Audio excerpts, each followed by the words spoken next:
Welcome, Layla, back to the podcast. It's great to have you here. Thank you for having me back. I could not have you back to talk about this new series. Prince of Killers, as listeners will have heard right before this interview, blew my mind to pieces and back. That's what I want to hear. Tell everybody what this new series is, and in particular, what they have to look forward to in Prince of Killers. Sure. So the series is Fog City. It's set here in San Francisco. So, and it's a new romantic suspense series.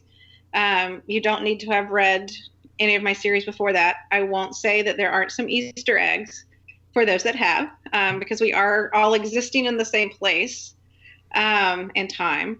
But this is a little different because this is following a family of assassins.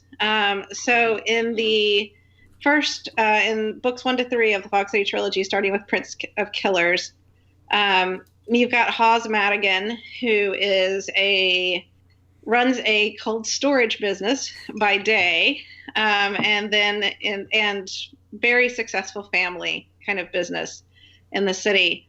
And then by night, they're assassins.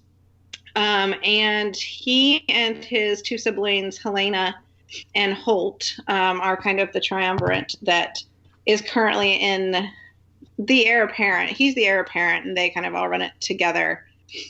His grandfather is ailing. And so that's kind of the setup, and fairly successful. He is making some changes in the organization. And so in comes in the first scene, which is actually set at one of my favorite restaurants in the city, Gary Danko, walks Dante Perry, who kind of has this strut about him, long hair, looks like a rock god, but he's carrying a gun, which he immediately notices, Hawes does. And Perry tells him, there is someone trying to kill you. And Hawes kind of laughs it off to start with because, dude, he runs an organization of assassins. That's what they're paid for.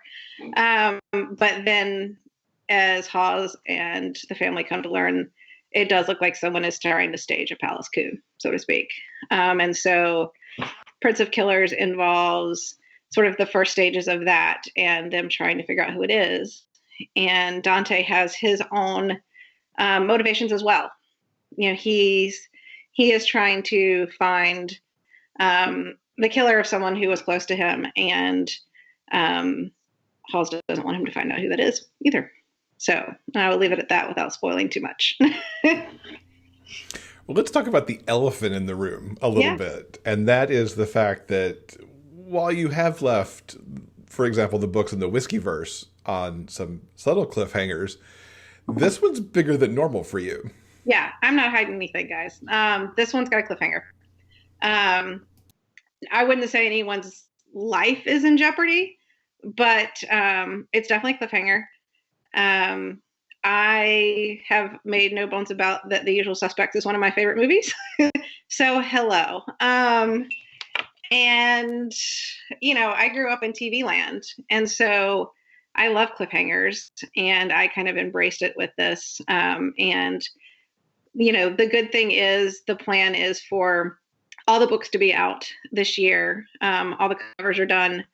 By the time this airs, book 2 will be in the hands of editors.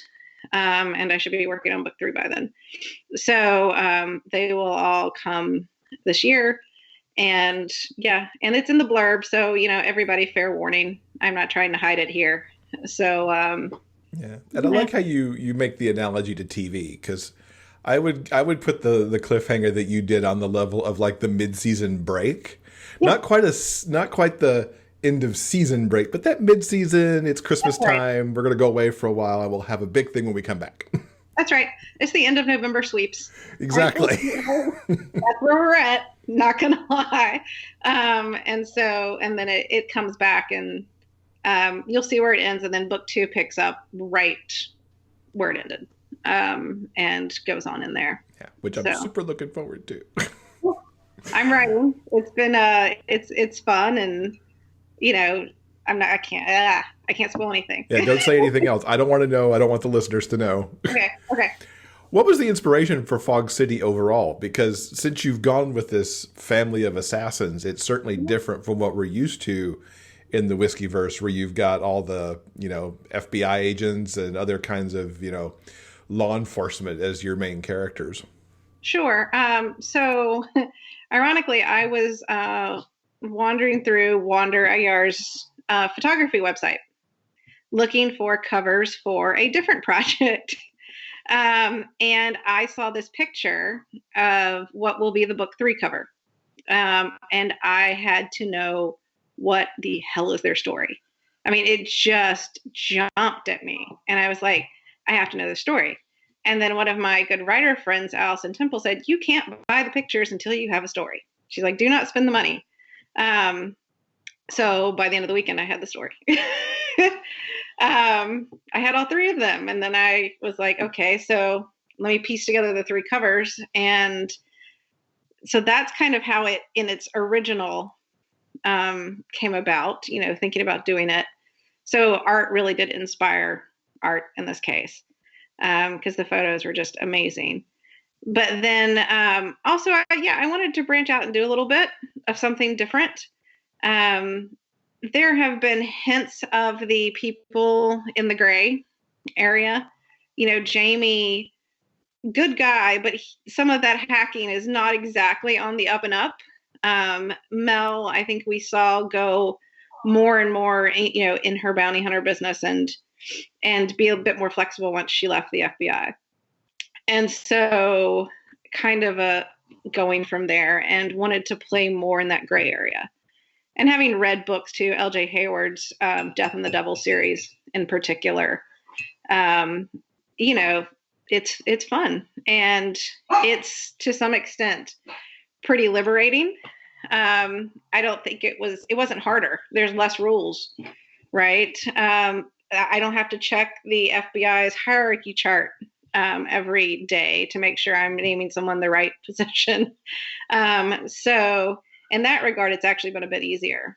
Shades of Grey is 100% right, because it's not a spoiler to say that Hawes, not only does he have the legit business on the side, but he's even trying to modify the ways that the family does the assassin business to make it, I guess, less bad, maybe.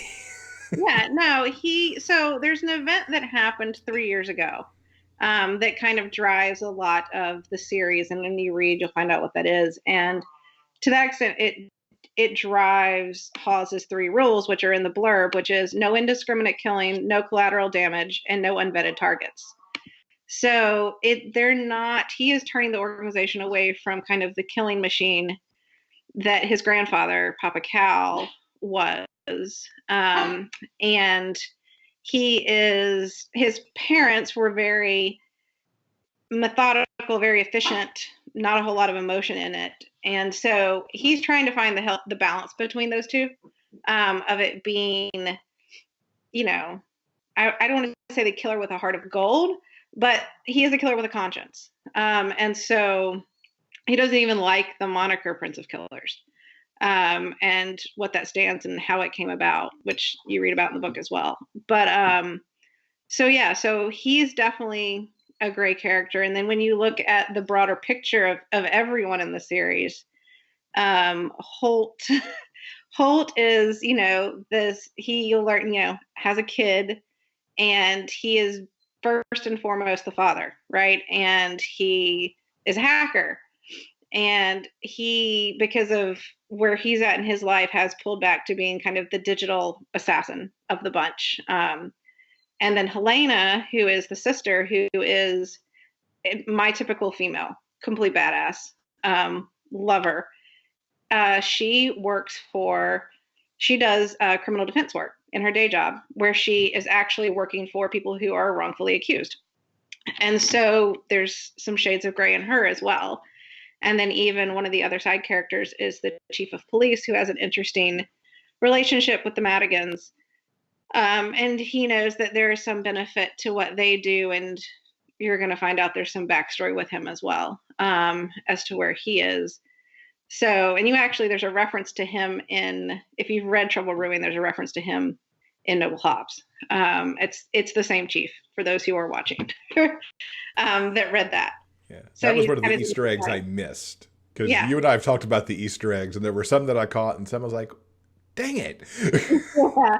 So that's one of he's the new chief, that's a little bit more flexible in the way things are done. And so everybody, and then Dante is also, playing in his shades of gray as a PI, and how far he's willing to go and what he's doing personally and professionally. Like, where is that line for him? So, Helena's the one that I found the most interesting in her shades of gray, because here's an officer of the court who uh-huh. occasionally does some, very illegal things. Yeah, yeah, Which isn't to say that they're, all lawyers are, on the right side of the law, but for her, it seemed like really, right. And she makes a line about it balancing out her karma, yeah, right? That's yeah. kind of how she's approaches it to some extent of, part of what they're doing, and why particularly Helena and Hawes are so well aligned is that, Hawes is wants the contracts of the people the law can't reach, or that escape the law, who get around, let's just say, because of who they know or who they pay. And that's kind of who their targets. That's the targets he wants. People that have, skirted justice for nefarious reasons. And her day job is the people who justice has wrongfully done.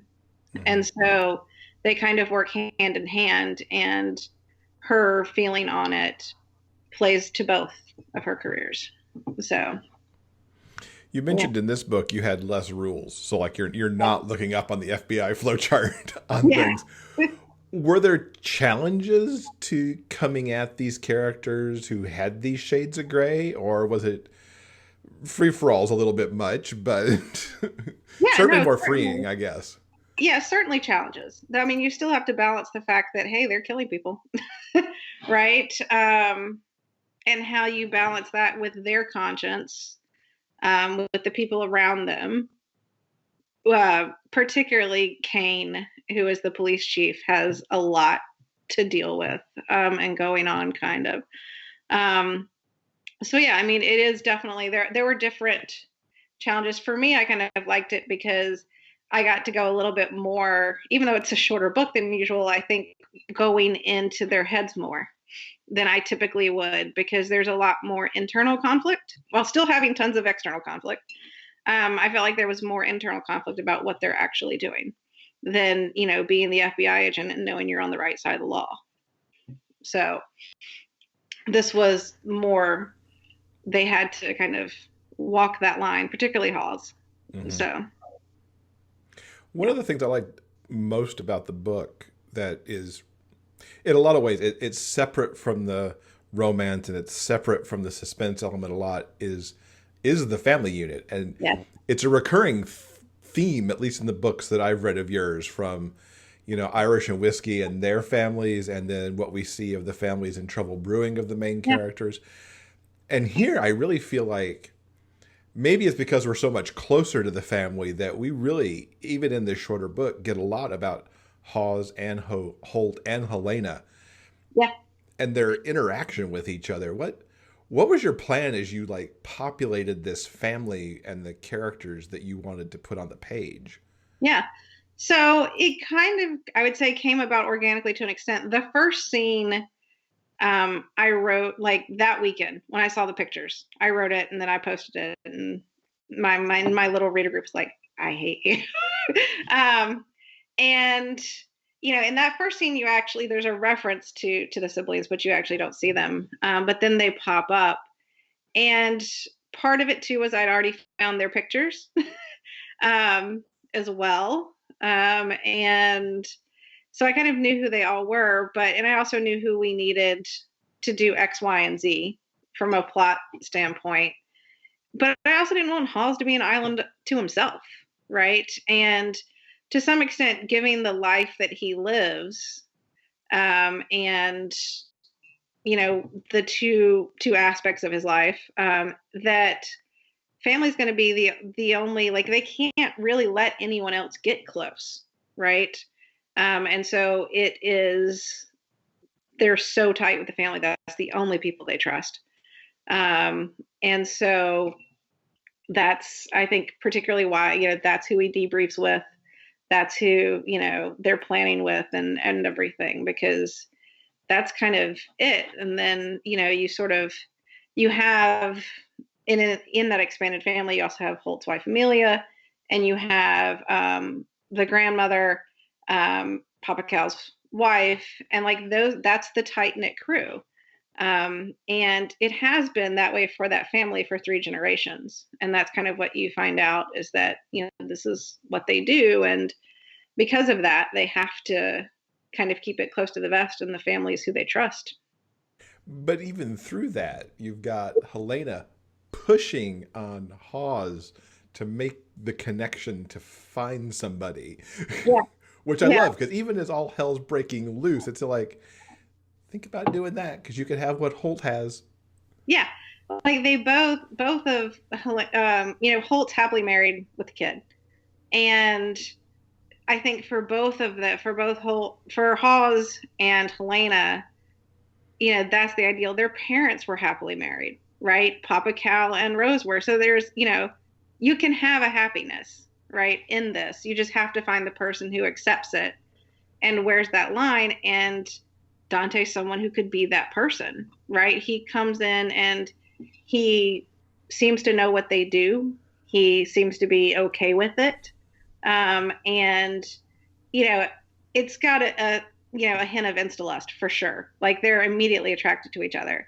But it's not until later where Hawes, kind of starts to think, here's this person who maybe gets it, and is okay with it.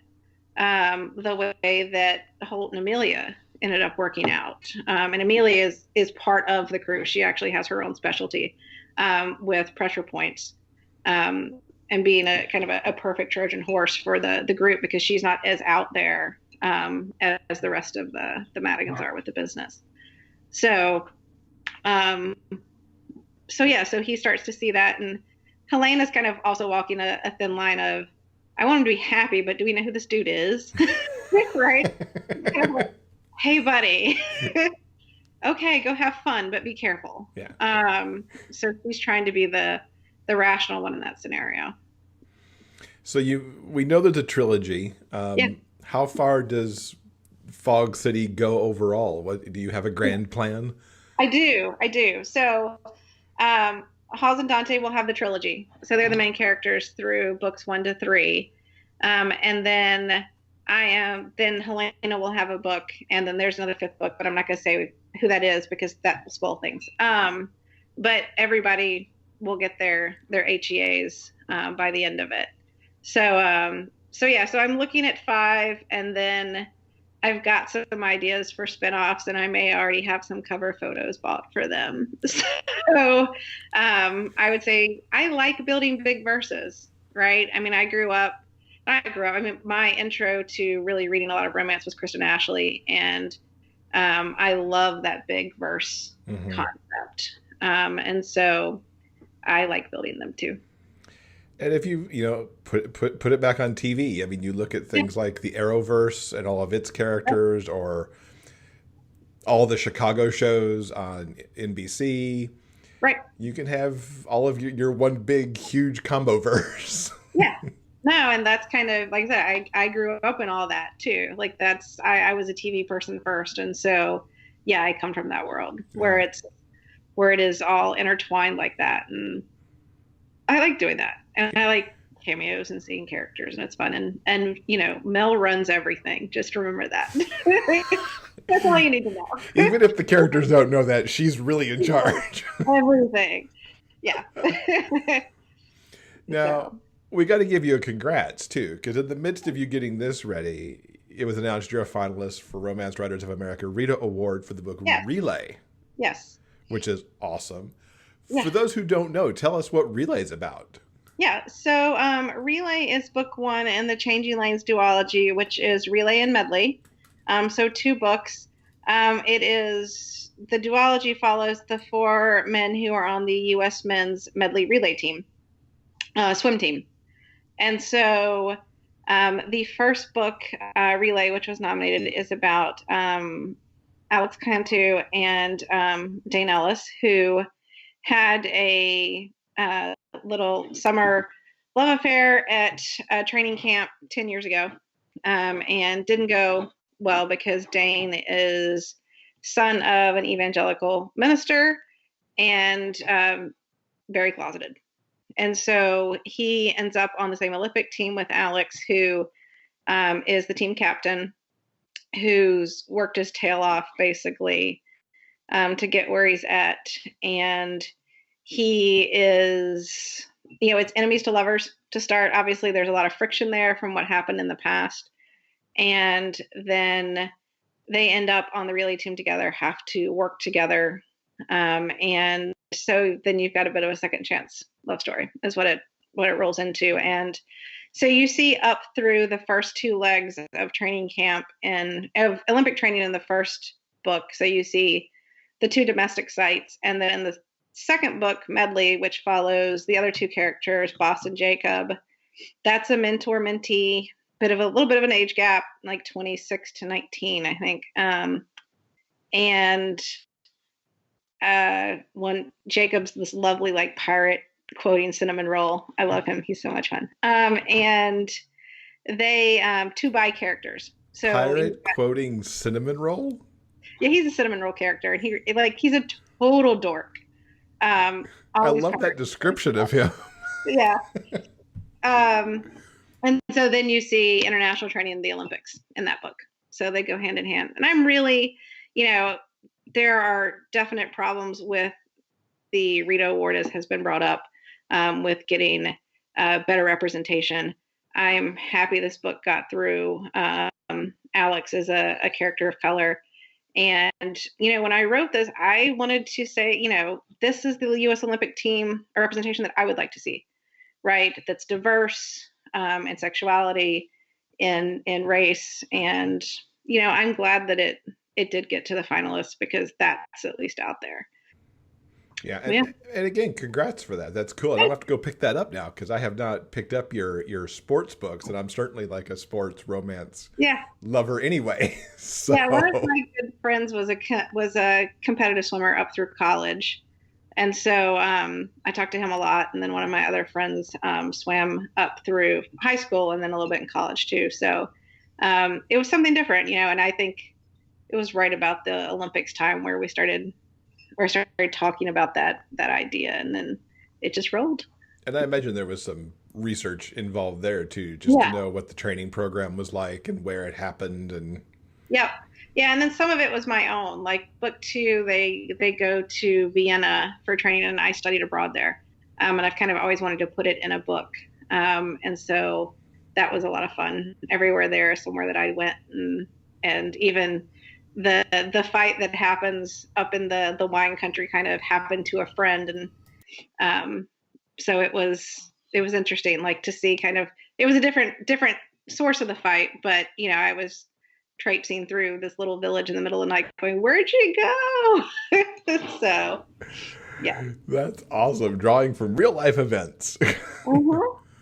Now you've got a bit of a con schedule going on this year. You're headed to BLC, so you'll be at the first incarnation of Book Lovers Con in New Orleans. But you're also making your very first trip to Gay Romlit this year. I know, I can't wait. It's finally back out here, relatively close to us on the West Coast. So I'm so looking forward to that. I've been to an RWA National, and then I went to RT last year, and I love the reader interaction. Like I like that part of it so much. And so that's why I'm going back to Book Lovers Con to get more of that. But then I really want to go to GRL because those are particularly our readers, right? And my favorite authors. So I can't, wait to meet some folks, see folks that I met last year, meet others. And then two of my closest writing friends I've never met in person, and they're both going to be there. So I can't wait for that. So name drop a little bit. Who are these people you're meeting in person for the first time? Yeah. Well, what's cool at Book Lovers Con is that I'll get to meet Annabeth Albert, who's been a Sprint partner, publishes with the same with Carina Press too. So that'll be awesome. But then, yeah, at book at our GRL, it'll be Erin McClellan, who you actually reviewed, Clean Break Mm-hmm. not too long ago, and Allison Temple. So we're looking forward to that. Very cool. Very cool. Now, of course, Fog City continues through this year. I know you've got at least one other book sneaking its way out there. What else is coming up this year? Yeah, so there'll be the 3 Fog City books, and then Dine with Me comes out in September, and it's very different from everything else. So, well, I guess not. You know, if you've read my books, and even in Fog City, there's food. Mm-hmm. There's always food. There's restaurants, because I am a complete and total foodie. And so Dine with Me is kind of my love letter to restaurants that I've loved, to food experiences that I've loved. And it follows Miller Sykes, who is a award-winning chef who gets a diagnosis, and a medical diagnosis and basically if he gets treatment, he will lose his sense of taste. It's a high likelihood that the treatment and surgery will compromise his sense of taste. And as a chef, dude, how? Right. Like, even as a foodie, God, I can't imagine. And I can't even, as a chef, wow. And so rather than get treatment, he decides to go on a last tour of his favorite meals. And it's not just high end, it's dive bars, and there's a high end, there are high end restaurants, but also all across the spectrum for everything a different place offers. And that's partially my experiences too. Everywhere there is based on somewhere I've been. And then Clancy Rhodes, who is the financial backer for this effort, is kind of along for the ride. He's total foodie, experiencing it, and he starts to piece together what's going on, and also starts to realize they have a lot in common, despite a bit of an age gap, and coming from different places and different worlds. They are both kind of facing this great expectations, and how to handle that. And he has to convince them that, life is more than just your taste buds, right? And that love's worth it.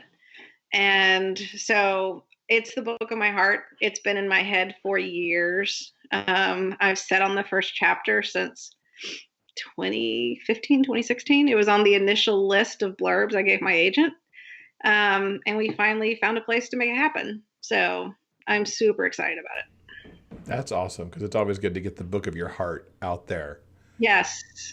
Yeah. It's like I said, it's different. There is a ticking clock aspect to it, given the diagnosis and what's going on. But there's not a car chase, which is unusual. But it's a much more internal book and a lot of food gushing. So I generally say have snacks and tissues. Just FYI. That's not really a bad thing for any book, to have the snacks and the tissues nearby. This one's really needed. So I'm excited. That comes out September 16, and that'll be from Carina. That one will. So. Cool. And I have to ask before we wrap up, how was it to wrap up kind of the whiskey verse for now, as Trouble Brewing wrapped up earlier this year? Yeah, I mean, good.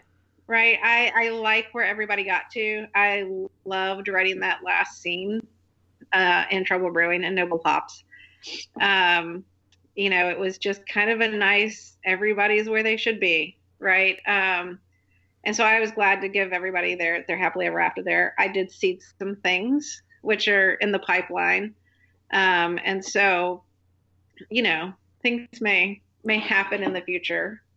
Depending on time and whatnot, but I'm excited for it, and I'm glad Nick and Cam and Mel and Danny and Aiden and Jamie all got they're happy. Yeah, they definitely deserved it. Yes, they did. They worked for it. They worked for it. Yeah, it was such a satisfying read. So yeah, if anybody hasn't picked those books up, they need to, for sure. Thank you. So what is the best way for folks to keep up with you online so they can keep track of all the Fog City release and Yeah. the upcoming Dine with Me and everything else. Yeah, so probably my Facebook group, Layla's Lushes, is where I'm at the most. And you can find a link to that on my Facebook page too, which is just Layla Reyne. So that's me on pretty much all the platforms on Twitter, Facebook, and Instagram. I'm on Instagram a fair bit. There's a lot of food and my pugs and my Frenchie there. So just FYI. But yeah, but I would say the reader group and the newsletter too, which you just on my website there's a banner, so it's laylareyne.com, and you can follow and find it there. Yep. We will link to all that in the show notes along with all the books. And definitely the reader group is the place to be because it's where you find out about the first chapter of Fog City well before anybody else does. Yeah, I kind of I have a hard time sitting on stuff. I ran one of the big X-Files spoiler sites back in the day, so if that tells you anything, I'm a bit of a spoiler junkie and have a tendency to spoil things. So just FYI. Yeah, everybody should go join up with that if you're into Layla's books in any shape, form, or fashion. Yeah. All right. Well, Layla, it's been so good talking to you. Thank you so much for the great read that is Prince of Killers, and I look forward to keeping track of Fog City as the year progresses. Excellent. Thank you so much for having me again. It's been fun.